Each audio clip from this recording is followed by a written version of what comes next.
오늘 성경절 외우시는 분들이 우리들의 마음에 대해서 많이 외우신 것 같아요. 그래서 그 마음을 바꿀 수 있는 방법을 오늘 좀 얘기 드리려고 합니다.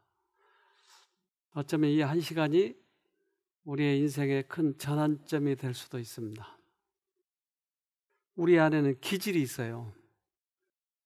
그런데 그 기질이 여러 가지인데 특별히 과학자들이 이 기질을 연구했어요. 과연 몇 가지 기질이 있는가?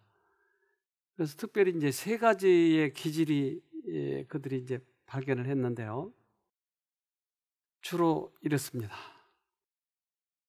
순한 아이가 40%고 까다로운 아이가 10%고 느린 아이가 15%예요. 그러니까 이건 천성적으로 본성적으로 태어날 때부터 이렇게 태어난 거죠. 그래서 여러 가지 실험을 통해서 이걸 이제 밝혀낸 거니까 이제 인정을 해 주도록 합시다. 그래서 과연 우리들이 가지고 있는 성격과 기질이라고 하는 게 뭔지, 우리 마음속에 있는 것을 자꾸 그것을 들춰내려고 과학자들은 애를 써요. 그래서 그 성격 기질을 이렇게 표현합니다. 기질은 보다 심층적, 타고난 생존 전략, 자동화되고 무의식적인 행동 경향성. 그래서 성격은 기질과 환경의 상호작용을 얘기하고, 지금 나무에 나무를 그려놨는데 나무 속에 이제 뿌리가 깊이 박혀 있는 게 기질이고, 그리고 이제 성격은 그러한 상호작용을 통해서 외부로 나타나는 표현이다. 그렇게 지금 표현합니다. 좀 더 볼까요? 성격은 내가 외부 환경에 적응하고자 선택한 행동 패턴. 그래서 기질이라고 하는 건 땅 밑에 깊이 있기 때문에 이건 잘 안 바뀌고, 성격은 약간 유도리가 있다 이 말이죠. 그래서 우리는 이러한 마음의 문제를 살피면서 이러한 성격과 기질이 그러면 바뀔 수도 있을까 하는 거예요. 그럼 여기에 표현대로 하자면 성격은 어느 정도 조절이 될 수 있는데 기질은 절대 바뀔 수 없다라는 말이에요. 그냥 뿌리가 박혀 있으니까. 인격은 타고난 기질의 어린 시절의 훈련, 교육, 신념, 기본적인 태도, 원칙, 동기부여, 도덕성, 정직, 절제, 결단력, 책임감, 신뢰감, 내적 동기, 친절, 정의감, 신앙 배경, 성장 배경, 롤 모델 등에서 비롯된 수많은 중요한 자질이 결합되어 자연적 기질이 변화되어 나타나는 자신의 모습이다. 자, 그래서 이렇게 이제 결론을 내리고 있는 거예요. 그런데 이제 이 아이들을 가지고 이 성격이 분류되어 있는 것을 증명한 그런 사람이 있어요. 그래서 아이들을 500명을 모아놓고 이 500명을 가지고 계속 이렇게 실험을 하는 거예요. 500명 아이들 가지고 실험을 했기 때문에 거의 정확하다 볼 수 있죠. 그 실험 장면들을 좀 봅시다.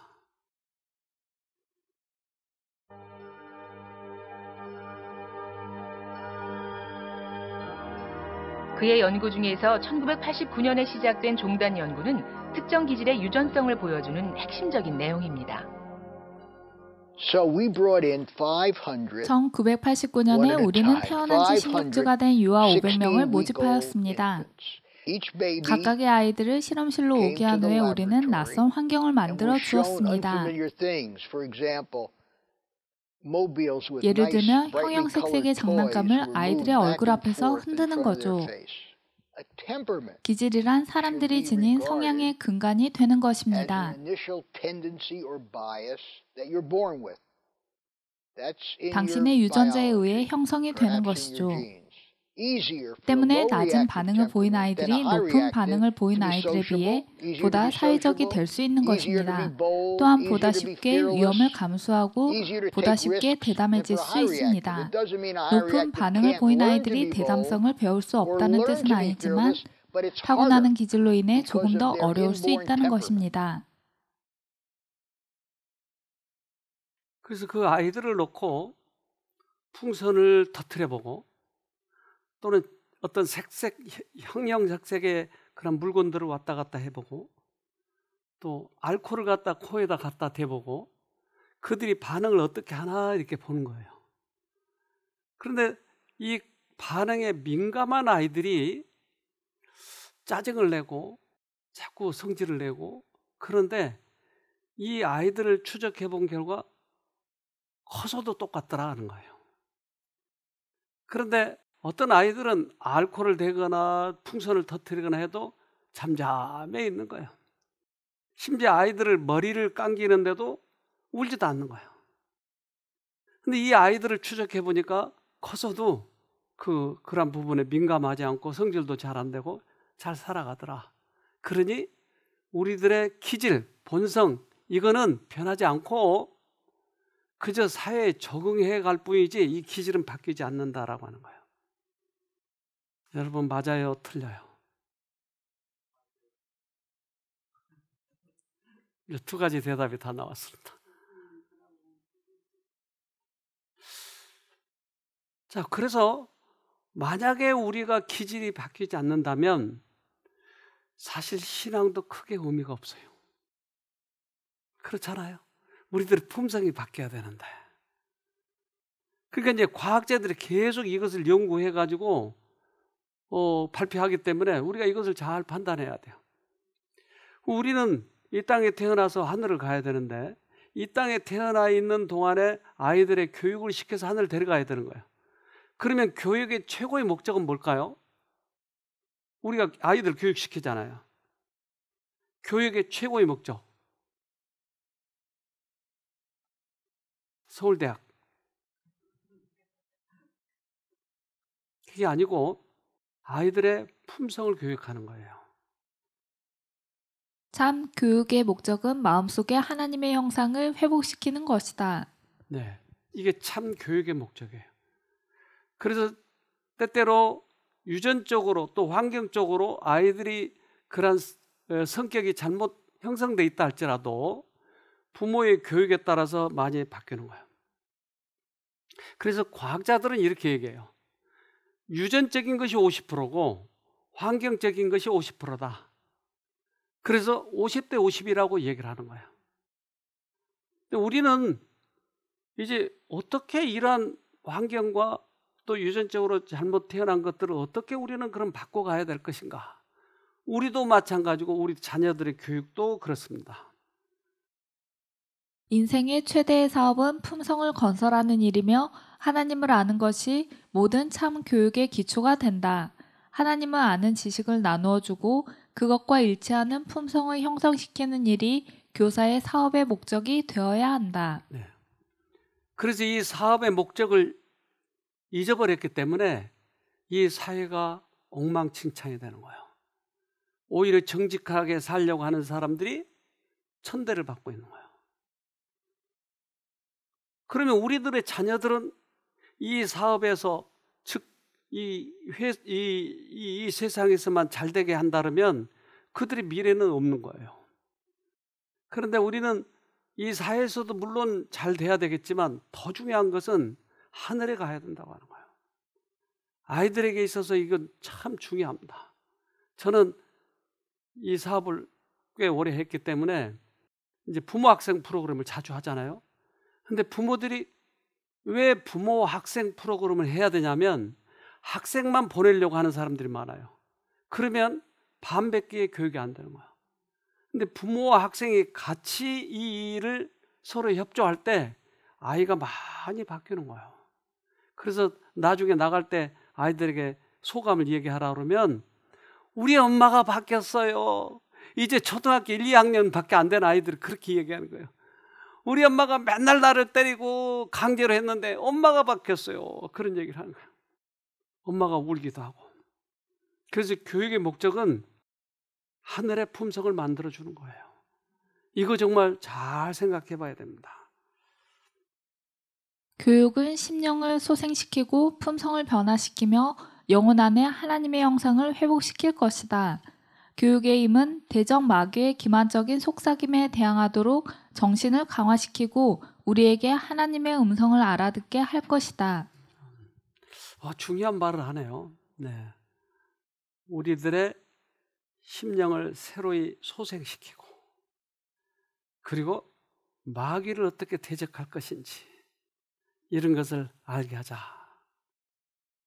근데 우리 눈에는 이 세상적인 것만 많이 보이는 거예요, 지금. 여러분, 공기가 있어요? 안 보이는데 뭐가 공기가 있어요? 여러분 잘못 알고 계시는 것 같은데. 공기가 있어요? 오, 고집이 센 것 같은데. 공기 있어요? 증명하세요, 근데. 공기가 있다면 증명하세요. 살아있어요? 숨을 쉬니까. 네. 하나님 있어요? 증명하세요.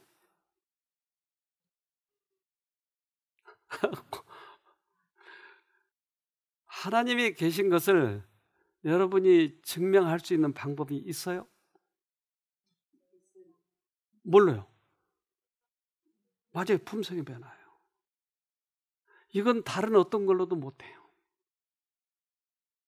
그런데 내가 변화가 안 되면 증명을 못하는 것이에요. 그래서 우리는 이 땅에 사는 동안 보이는 것만 보고 살기 때문에 이 기가 막힌 이 보이지 않는 세계들, 천사도 있고 하나님도 계시고 지금 보이지 않는 세계에서 우리들이 지금 보고 있는데 이걸 무시해버리니까 우리가 마음대로 행동을 하는 거예요. 그런데 우리는 반드시 하늘을 가야 되기 때문에 이 하늘에 대한 교육을 시켜줘야 되는 것이죠. 하늘에 대한 교육이 필요해요.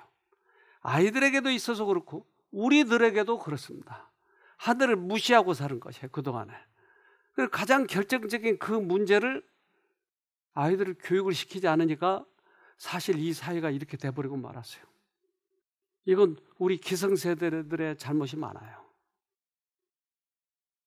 인생은 하나의 예비학교이며 부모와 자녀들은 하나님의 나라에 있는 상급학교에 입학하기 위하여 이 예비학교를 졸업해야 한다. 네. 이 세상은 100년인데 우리가 살기에 많이 살아봐야 100년이에요. 근데 하늘은 1000년 정도 살죠? 영원히 살아요? 그런데 그 영원히 사는 삶을 100년 삶에다가 포기해버려요. 그걸. 이 삶이 전부인 것처럼 착각하는 거야. 그래서 예수님이 이 땅에 오셨는데 지금은 국회의원이 꽤 높잖아요. 근데 그때 당시도 국회의원이 있었어요. 그때는 정치와 종교가 하나이기 때문에 사내들인 회원이라고 그랬어요. 그러니까 사내들인 회원인 아주 덕망 있는 니고데모라고 하는 사람이 예수를 찾아와요. 너무나 이게 궁금한 거예요. 예수 생활하는 게. 저 양반이 맞는 것 같기도 틀린 것 같기도 하고, 근데 왜 저렇게 깨제제하고 다녀? 옷 한 벌밖에 없잖아. 좀 폼재고 다니는데 왜 저 사람은 저럴까? 나는 지체가 높고 옷도 잘 입었는데. 그러니까 찾아간다고 하는 게 좀 창피해. 나는 국회의원인데. 그러면 언제 찾아가면 좋을까요? 그래서 밤에 찾아가요. 밤에 찾아가서 예수한테 최선을 다해서 예수를 당신 존경합니다 하면 예수도 당신도 사내들의 회원이시군요 이렇게 대답할 걸로 기대했어요. 그래서 당신은 하늘에서 보낸 선생님입니다 하고 얘기를 했어요. 이 말은 틀려요, 맞아요? 틀려요? 왜 틀려요? 그분이 하나님이었어요. 이걸 니고데모는 몰랐어요. 다짜고짜로 예수님이 하는 말이 이렇게 얘기하는 거예요. 요한복음 3장 3절 예수께서 대답하여 가라사대 진실로 진실로 내게 이르노니 사람이 거듭나지 아니하면 하나님 나라를 볼 수 없느니라.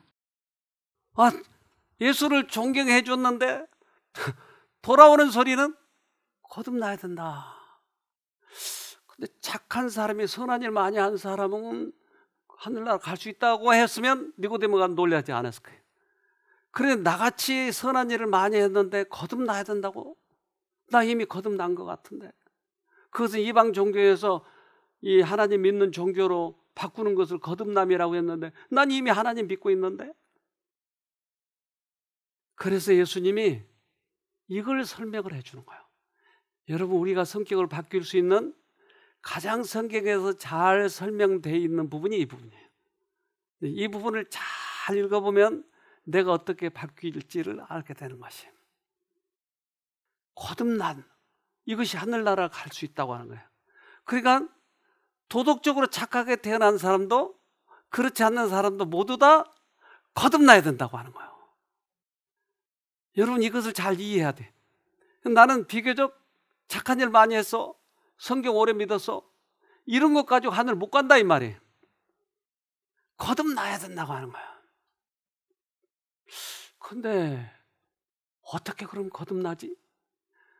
한 번도 해보지 않았기 때문에 이게 궁금한 거예요. 거듭난다는 말이 무슨 말인가? 그래서 예수님이 물과 성령으로 거듭나는 거야. 그럼 물은 뭐고 성령은 뭘까?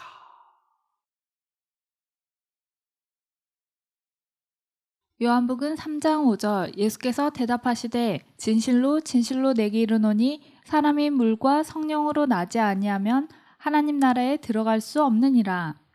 물과 성령으로 어떻게 거듭나지? 그런데 물이라고 하는 것은 교회 안에서 침례를 주잖아요. 그러니까 물은 침례를 이야기하구나 라고 이해를 하는 거예요. 그러면 성령은 뭘까?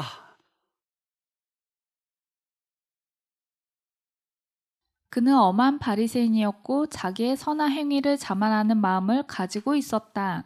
성전의 봉사를 받드는 일에 있어서의 그의 자성과 간대함이 높이 평가되었으므로 그는 자신이 하나님의 은총을 받고 있다고 생각했다. 그런데 지금의 상태에서는 하늘나라가 그에게는 너무 깨끗하여 들어가 볼 수가 없다는 생각에 깜짝 놀랐다. 그래서 자기는 선을 어느 정도 축적을 하면 하늘 들어간 줄로 생각한 거예요. 근데 지금도 많은 사람들이 그렇게 얘기해요. 즉 선한 일 좀 하고 율법 잘 지키면 하늘나라 간다고 생각한 거예요. 근데 예수님은 거듭나야 된다고 얘기하는 거예요. 즉 그 말은 우리들의 기질이 바뀌어야 된다는 얘기예요. 그러니까 어떤 사람들은 이 기질이 바뀌기가 쉽지 않으니까 우리들은 이 기질은 놔두고 어떤 다른 무엇을 해서 구원을 얻으려고 하는 성향이 있는 거예요. 그런데 내 기질을 바꿔야 된다는 거예요. 이 말에 대해서 니고데모는 이제 충격을 받았어요. 하나님께서는 우리의 유한한 힘으로 악과 싸우도록 우리를 버려두지 않으셨다. 우리의 선천적 혹은 후천적 성격이 아무리 그릇되게 이루어져 있을지라도 우리는 그분께서 주시고자 마련해 주신 능력을 통하여 승리할 수 있다. 그러니까 기질도 성격도 다 바뀔 수 있다. 즉 선천적, 후천적 그 모든 것이 바뀔 수 있다고 하는 거예요. 그러니까 내 이 선천적인 것 이것은 안 바꾸고 겉으로만 이렇게 예수 믿는 척해서는 갈 수가 없다 이 말이에요. 바꿀 수 있다고 하는 거예요, 하나님께서는. 그러니까 수없이 지금 많은 그 이란 학회에서 수없이 많은 연구를 하면서 아까 얘기했던 그분의 학문이 상당히 지금 존경을 받고 있는 거예요. 그런데 성경은 간단히 얘기하는 거예요. 선천적, 후천적 모든 것을 바꿀 수 있다. 그러면 여러분도 거기에 속해요? 네, 여러분도 속해요. 우리도 바꿀 수 있다. 네. 그러니까 이제는 우리는 그 방법을 찾아가야 되겠죠. 지금까지는 그냥 대충 이렇게 신앙을 하면 나는 구원 받았을 거야 라고 생각하지만 내가 거듭난 흔적이 있느냐 하는 거예요. 이건 소중해져. 우리가 하늘 가야 되니까. 외적인 생애에 적용되는 것과 같은 율법의 조문에 대한 문자적 순종은 그것이 아무리 엄격하게 지켜진다 하더라도 사람에게 하늘 왕국에 들어가게 하는 자격을 줄 수 없다는 것을 니고데모는 깨달았다. 그래서 충격을 받은 거예요. 그래서 내가 하나님 믿는 척 이제까지 많이 했고 율법도 지키는 척 했지만 그것이 하늘 가는 조건이 아니었다라고 하는 것이에요. 우리는 이 문제를 심각하게 생각을 해야 돼요.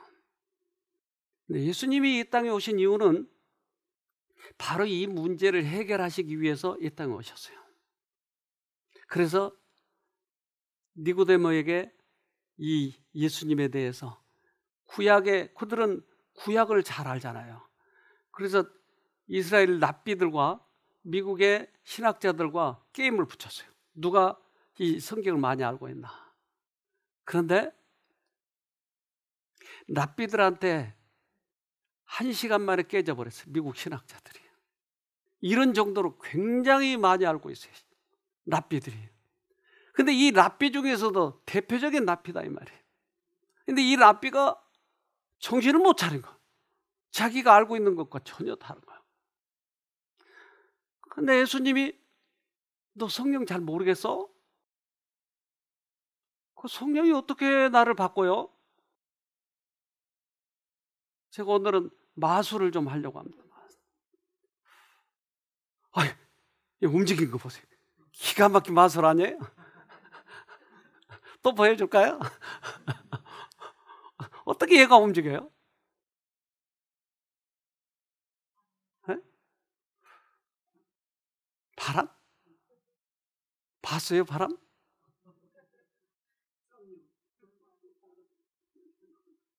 바람 본 사람처럼 얘기하시네? 어떻게 바람 본 줄 알았어요?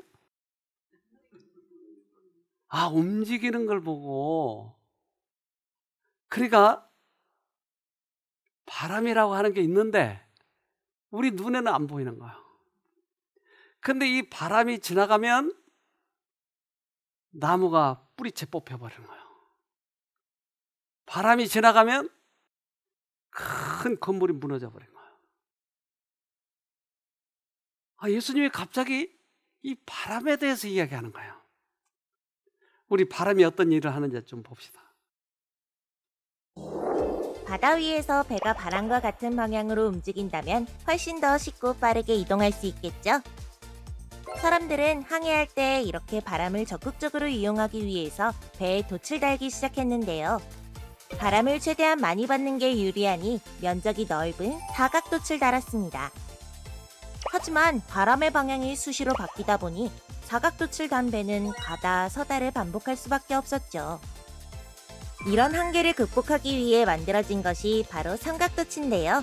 삼각돛은 바람이 닿는 면적이 작아 속도는 느리지만 역풍에도 앞으로 나아갈 수 있습니다. 사각돛은 돛대에 고정되어 있어 방향을 바꿀 수 없지만 삼각돛은 돛대를 중심으로 이동할 수 있도록 만들었거든요.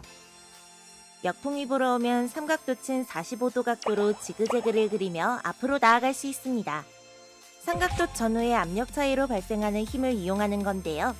베르누이의 원리에 따르면 공기나 물처럼 흐를 수 있는 기체, 액체는 빠르게 흐르면 압력이 감소하고 느리게 흐르면 압력이 증가합니다. 삼각돛이 바람을 맞으면 바깥면은 볼록하게 부풀고 안쪽 면은 오목하게 되는데요. 베르누이의 원리에 따라 바깥의 볼록한 면을 따라 흐르는 바람은 지나가는 속도가 빠르다 보니 기압이 낮아지고 오목한 쪽은 바람의 속도가 느려 기압이 높아지게 됩니다. 결국 압력이 낮은 돛 바깥쪽으로 나아가는 힘이 생겨나는 것이죠. 와, 바람 가지고 연구를 많이 했네요. 이 사람들도 저처럼 그거 매직을 하네요. 바람이 있어요? 바람이 있어요. 근데 이 바람을 사람들은 인정을 안 하려고 하는 거예요. 즉 성령을 인정하려고 하지 않는 거예요. 그러니까 예수님께서는 이 성령에 대해서 말씀하시는 거예요. 요한복음 3장 8절 바람이 임의로 불매 내가 그 소리를 들어도 어디서 오며 어디로 가는지 알지 못하나니 성령으로 난 사람은 다 이러하니라. 성령으로 난 사람은 다 이처럼 바뀐다. 성령이 오셔야 이 일을 할 수 있다고 하는 거예요. 니고데모는 그러면 왜 몰랐을까요? 한 번도 못 해봤으니까. 그래서 예수님이 나무래요. 네가 이스라엘 선생이잖아. 근데 네가 모르면 다른 사람은 어떻게 알겠느냐. 그런데 이 일은 언제 일어난다고요? 이 땅에서 일어난다고요. 우리는 하늘에 가면 번쩍 바뀌어가지고 하늘 가서 사는 줄 아는데 이 땅에서 최소한 이 기초적인 문제가 되어야 하늘에 가서 많이 배우는 거예요. 말하자면 수능 시험이에요. 수학 능력 시험이에요. 이 땅에서 우리들의 영적 구조가 바뀌어 있으면 우리는 하늘로 가는 거예요. 치적을 많이 해서 선한 일을 많이 해서 율법을 지켜서 가는 게 아니고 이 영적 구조가 바뀌면, 즉 거듭나면 하늘로 가는 거예요. 이것을 가르쳐 주려고 하는 거예요. 그러니까 이것에 대해서 너무나 무방비하게 사는 거예요. 그동안에 내 구원인데, 내 신앙의 목표인데, 하늘인데 무방비하게 살아버렸어요. 그래서 율법을 잘 지키면 구원 얻는 것처럼 착각하고 살았다고요. 깊이 파지 못하고. 그러면 어떻게 이런 일이 있을 수 있나이까 하고 물어봐요. 요한복음 3장 9절 니고데모가 대답하여 가로되 어찌 이러한 일이 있을 수 있나이까. 전혀 경험을 못했다는 얘기예요. 니고데모는 선생이었는데, 사내들인 회원에서도 굉장히 유망한 사람이었는데 그가 모른 거예요. 우리도 신학을 하면서 똑같아요. 많은 교회가 그렇지 않아요? 성경을 속독을 한 거예요. 그래서 이 대각선을 읽기도 하고 2장씩 읽기도 하고 속독을 해가지고 성경을 주신 목적이 뭔데요? 빨리 읽으라고 그런 거죠? 주신 목적이 뭐예요? 그 성경을 적용하라고 한 거예요. 그런데 이상하게 이 교회가 발전돼 가고 있는 거예요. 헌금을 많이 내야 구원 얻죠? 지금 여러분한테 얘기하면 웃잖아요. 그런데 종교암흑 시대 때는 면죄부를 팔았잖아요. 그때는 머리 좋은 사람 없었나요? 대학 나온 사람이 없었나요? 박사가 없었나요? 그렇게 똑똑한 거하고 지식하고 이거하고 전혀 다르다 이 말이에요. 하늘은 그렇게 해서 가는 게 아니고 거듭나야 되네요. 거듭난 경험을 해보자는 거죠. 하나님을 믿노라고 하나 하나님에 대한 체험적 지식을 가지지 못한 자들이 심히 많다. 성령의 역사에 대하여 총괄적으로 인정하는 것과 회개를 요청하는 책망하는 자로서의 성령의 역사에 대하여 믿는 것과는 큰 차이가 있다. 많은 사람은 저희가 하나님에게서 멀리 떨어져 있다는 것을 깨달았으며 또 자신과 죄에 대하여 종이 되어 있다는 것을 의식하고 있다. 그리하여 저들은 이것을 개선하려고 힘을 쓰나 그러나 저희 자신을 십자가에 못 박지는 않는다. 아, 내가 잘못 살아가네. 왜 내 바가지가 끊겨지지 않지? 왜 마누라를 두들겨 패지? 나 고쳐보려고 하는데 안 되네. 그러지만 마지막으로 해야 할 한 단계가 있는데 그것이 자신을 못 받는다는 거예요. 즉 거듭나야 된다는 거예요. 그래야 회복이 된다는 거예요. 여러분, 이 사람이 한 사람이에요? 두 사람이에요? 사진 한 사람 가지고 2개 찍은 걸까요? 저 보면 이빨도 비슷해요. 이 사람은요? 이 사람은요? 일란성이 일란성. 자, 일란성은 태어날 때 유전자가 같아요, 틀려요? 같아요. 그런데 일란성 쌍둥이가 바뀔까요? 안 바뀔까요? 바뀌어요? 맞아요. 나이가 들어가면서 전혀 다른 사람이 되는 거예요. 그러면 아까 기질의 문제를 가지고 연구할 때 기질도 바뀔 수 있어요? 있어요. 바뀔 수 있어요. 일란성 쌍둥이를 연구하는 사람들이 그 문제를 밝혔는데 한번 봅시다. 매년 이곳에서 쌍둥이 축제가 열립니다.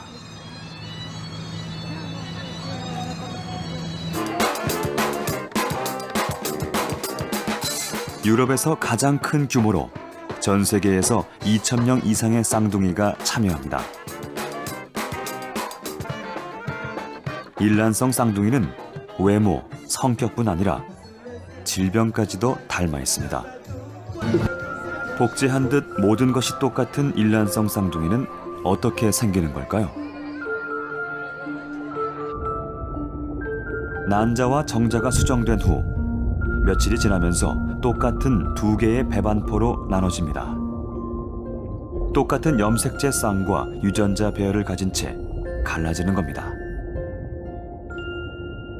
In the past, the paradigm was that the gene was our destiny. And people looked at 일란성 identical 쌍둥이만 봐도 twins and 놀랍도록 saw these amazing 똑같았으니까요. similarities. 심지어 웃는 얼굴과 Because they 겉모습도 smile the same, they 똑같지요. look superficially the same. It's clear from 하지만 studying 유전자가 these 똑같은 identical 일란성 twins who 쌍둥이들도 are 각자 다른 genetic 삶을 clones, 살고 있었습니다. that they end up with very different lives. 유전자가 모든 것을 결정한다면 시간이 지나면서 쌍둥이는 왜 달라지는 걸까요? 바로 서로 다른 환경 때문입니다. 서로 다른 음식, 서로 다른 생활 방식이 하나하나 쌓이면서 쌍둥이의 같은 유전자가 다르게 발현되는 겁니다.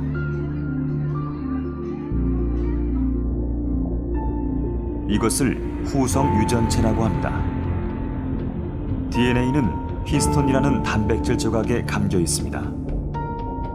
환경의 영향으로 히스톤이 변형되면 유전자의 스위치는 켜지기도 하고 꺼지기도 합니다. 유전자가 발현될 수도 있고 그렇지 않을 수도 있습니다. It's these epigenetic effects 유전자에 on the 미치는 genes that are 환경적인 important. 요인이 매우 not the genes 중요합니다. itself. 유전자만으로는 Our 우리 genes 운명을 itself 예측할 수 themselves 없습니다. do not predict our destinies. 우리 몸의 유전자 수는 정해져 있습니다. 하지만 그것이 만들어내는 조합은 훨씬 무궁무진합니다.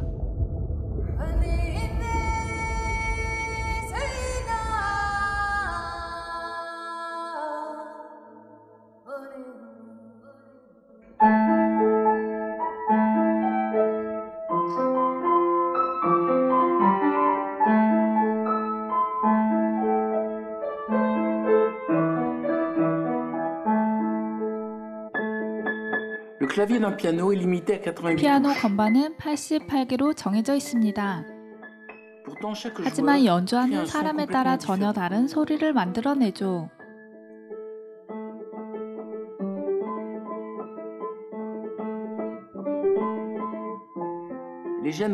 우리 몸의 유전자도 마찬가지입니다.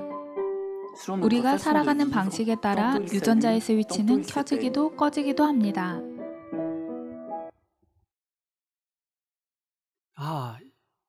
이 일란성 쌍둥이 가지고 연구를 해보니 외부의 영향, 음식이나 어떤 환경이나 이것들이 우리들의 유전자를 바꾸네요. 후성 유전체가 되는 거죠. 그러니까 사람이 달라지는 거예요. 그렇다면 외부의 환경이나 또는 음식이나 이런 것들이 우리를 바꾼다면 강력한 어떠한 외부의 충격이 있으면 이것도 바뀌겠네요. 즉 다른 말로 얘기하면 피아노가 88개 건반을 가지고 있는데 내가 가서 키면 띵동띵동 하는데 아주 잘 키는 피아니스트가 오면 아주 선율을 아름답게 켤 수 있다 이 말이에요. 이제까지는 내 힘으로 나를 피아노를 쳤는데 예수가 들어와서 켜면 우리들의 품성이 바뀌겠네요. 이걸 원하시는 거예요, 주님께서는. 우리가 바뀔 수 있다고요? 바뀔 수 있는 거예요. 바뀔 수 있는 거예요. 교육, 훌륭한 예절, 의지력은 모두 옳은 일을 하는데 도움이 되도록 제각기 적당한 구실을 안다. 그러나 그것들이 우리의 마음을 변화시킬 수 없고 우리의 생애를 순결하게 해줄 수 없다. 오직 위에서부터 온 새 능력이 우리 속에 역사함으로 우리를 죄 많은 상태에서 거룩한 상태로 변화시킬 수 있다. 변화시킬 수 있다. 그러니까 내가 그 경험을 못했다면 나는 거듭나지 못한 거야. 즉 예수와 관계가 없는 거야. 그럼 예수와 다시 관계를 갖기 위해서는 우리가 뭔가를 조치를 해야 된다 이 말이에요. 그래서 구약에서도 이 얘기를 해요. 에스겔 36장 26절 또 새 영을 너희 속에 두고 새 마음을 너희에게 주되 너희 육신에서 굳은 마음을 제하고 부드러운 마음을 줄 것이며. 그래서 주님께서는 새 영을 우리에게 주시겠다고 해요. 이 영이 뭐예요? 성령이에요. 이 영을 주시겠다고 약속했어요. 그럼 언제 주시죠? 나는 나를 스스로 바꿀 수 있다고 생각하면 성령이 올 수가 없어요. 근데 나는 할 수 없다라고 포기했을 때 성령께서 오시는 거예요. 그때를 기다리고 계시는 거예요. 그래서 많은 사람들이 성령을 경험하지 못한다는 이유는 바로 나의 의예요. 내가 할 수 있다고 생각한 거예요. 나를 포기할 때 그분이 들어오시는 거예요. 그래서 새 사람을 만들어주는 거예요. 니고데모는 너무나 충격을 받아요. 자기는 평생을 그렇게 살아왔는데 외부에서 들어오는 힘이 나를 바꿀 수 있구나, 이것을 깨달은 거예요. 그래서 니고데모는 계속 예수를 쳐다보고 있어요. 그러니까 예수님 오셨을 때 초창기에 만났는데 예수가 생애하는 것을 계속 멀리서 쳐다보는 거예요. 그런데 그분이 말씀하셨던 십자가에 그분이 돌아가시는 거예요. 구약과 신약이 딱 맞아떨어지는 거예요. 그래서 그분이 메시아 맞았어. 그가 그때서야 거듭나기 시작하는 거예요. 그래서 니고데모는 완전히 그때 달라지는 거예요. 그의 사내들을 회한 그거 포기하고 예수를 장례를 치러요. 다른 많은 사람들이 배우지 못한 제자들이 그때 피하고 어리둥절하고 있을 때 니고데모는 맨 앞에 나서 그리고 돈으로 사람들에게 또 그렇게 설득을 하고 해서 예수의 복음을 전하기 시작하는 거예요. 훌륭한 사람이 돼버린 거예요. 유한한 지력을 가진 인간이 구속 사업을 이해한다는 것은 불가능한 일이다. 그 오묘는 인간의 지식의 한계를 초월한다. 그러나 사망을 떠나 생명으로 건너간 자는 그것이 하나의 거룩한 실제임을 깨닫는다.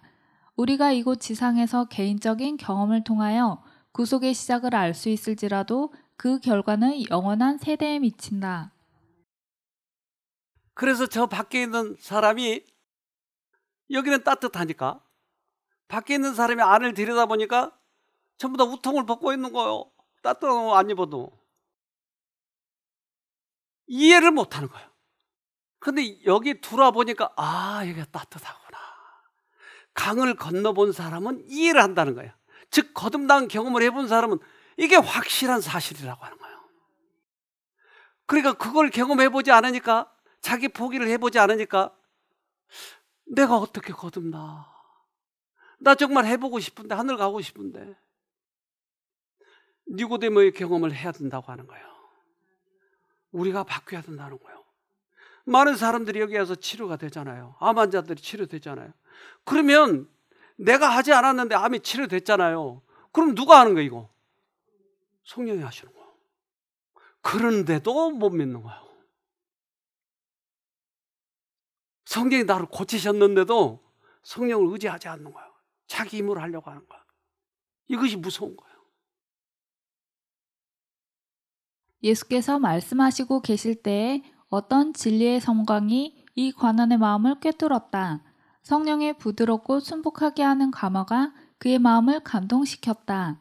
그러나 그가 구주의 말씀을 다 이해한 것은 아니었다. 그는 중생의 필요성보다 그것을 성취시키는 방법에 더 감명을 받았다. 니고데모는 이제까지 그러면 성령을 어떻게 만나야지 이것에 대해서 관심을 가지고 있는데 이 방법에 대해서 그가 감명을 받았다고 하는 거예요. 예를 들면 어제 제가 설명드린 해바라기는 왜 씨가 맺죠? 해만 바라봤으니까. 그래서 어제 설명을 드렸죠. 아이가 혀를 내미니까 따라서 혀를 내밀더라. 혀를 내밀어 가르쳤죠. 아니 우리 본성 자체가 그렇다 이 말이에요. 그러면 우리도 그렇게 생겼을까요? 여러분도 그러면 인간이에요? 이거 말 물어본 거 좀 이상하네. 여러분도 인간 맞아요? 그렇다면 언제 바뀌는 거예요? 바라볼 때. 바라볼 때.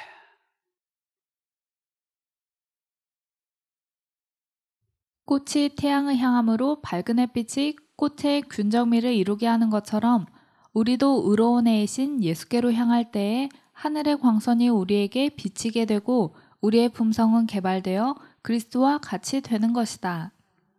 자, 그러니까 지금 몇 가지의 우리가 변화되는 방법에 대해서 지금 설명했어요.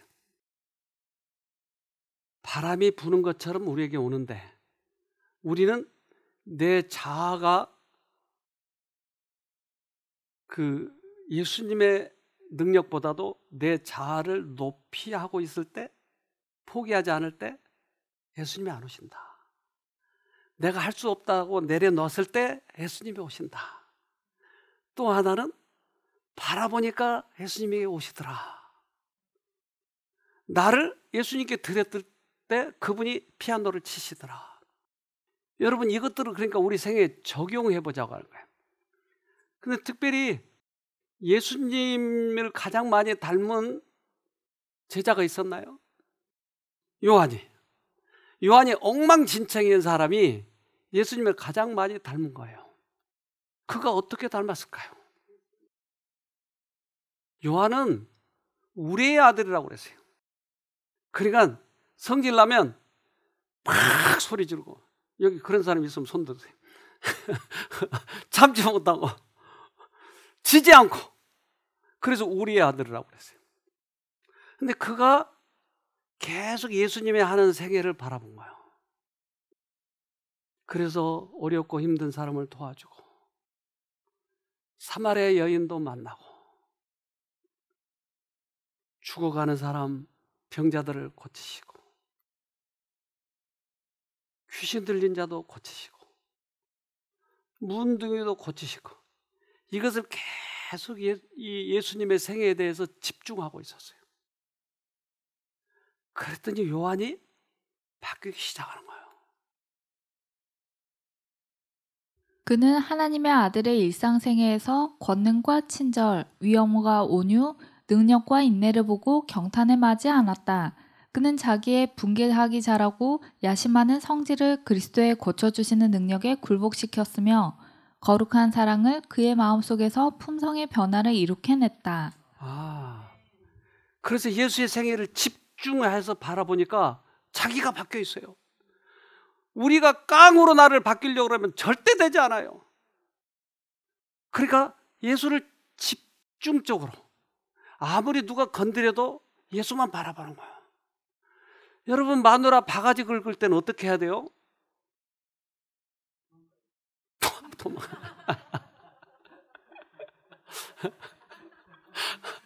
네, 36개가 최고예요.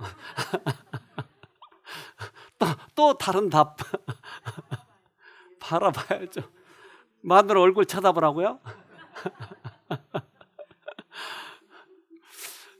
그러니까 그때 우리들의 선택이 필요한 거예요. 그때 예수를 바라보냐 아니냐예요. 이 순간이에요. 그래서 사건 속에서 우리는 예수님을 많이 만나요. 성경을 달달달 외운데도 이거 가지고 안 되더라 이 말이에요. 그 순간 예수를 바라보느냐 아니냐는 거예요. 이것이 우리를 변화시키는 거예요.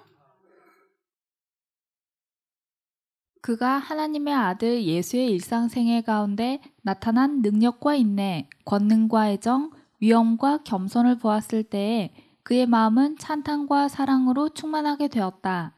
날마다 그의 마음은 그리스도에게로 이끌려가게 되어 마침내 그는 자기 주님에 대한 사랑의 자신을 잊어버리게 되었다. 이 방법이었네요. 그래서 우리는 우리가 거듭나려고 노력하지 마세요. 이거 가지고는 안 돼요. 깡으로 해서 안 돼요. 신앙은 만약에 우리 힘으로 깡으로 했다면 깡으로 구원 얻는다 이렇게 써놨을 거예요. 근데 신앙은 뭐였어요? 믿음으로 구원이었어요. 그걸 배워놓고서 왜 우리는 우리 힘으로 하려고 하느냐 이 말이에요. 그거 자체가 오류였어요. 근데 이것도 오류라고 말할 수가 없어요. 왜? 교회 안에서 대부분 그렇게 하고 있으니까. 그걸 어떻게 우리가 오류라고 얘기하냐고요. 그래서 교회 자체에서 많은 사람들이 그렇게 가고 있으니까 이런 변화를 못 보는 거예요. 우리는 우리 믿음의 선배들을 따라가야 돼요. 그들이 어떻게 구원 얻었는지.